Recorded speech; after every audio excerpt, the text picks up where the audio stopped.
இதற்காக திட்டமிட்டு சதி செய்கின்ற செயல் அம்பலமாகிவிட்டது. அதற்காகத்தான் 41 உயிர்கள் இன்றைக்கு விலைமதிக்க முடியாத உயிரை இழந்திருக்கின்றோம். இதற்கு நியாயமாக தீர்ப்பு கிடைக்க வேண்டும் என்று மக்கள் எண்ணுகிறார்கள். அதற்காகத்தான் சிபிஐ விசாரணை வேண்டும் என்று குரல் கொடுத்துக் கொண்டிருக்கின்றோம். வேண்டுமல்ல, சிபிஐ விசாரணை வேண்டுமல்ல. இதிலே பாதுகாப்பு குறைபாடு இருப்பதாகத்தான் சொல்கிறார்கள்.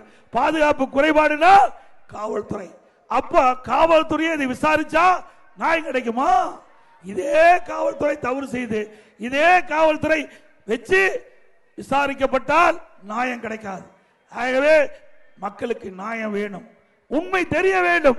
அதற்காக சிபிஐ விசாரிக்க வேண்டும் என்று நாங்கள் கோரிக்கை வைத்தோம். உச்ச நீதிமன்றத்தில் வருகிற 10ஆம் தேதி இந்த வழக்கு வருகிறது. நல்ல தீர்ப்பு கிடைக்கும் என்று எண்ணுகிறோம். ஒட்டுமொத்த தமிழ் மக்களுடைய எண்ணம் உச்ச நீதிமன்றத்தின் மூலமாக நிறைவேறும் என்று நம்புகிறோம்.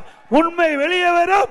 இந்த சதி திட்டத்திற்கு யார் பொறுப்பாளர்களோ அவர்கள் நிச்சயமாக இந்த சம்பவத்துக்கு பொறுப்பாளராக ஆவார் என்பதை மட்டும் நேரத்தில் தெரிவித்து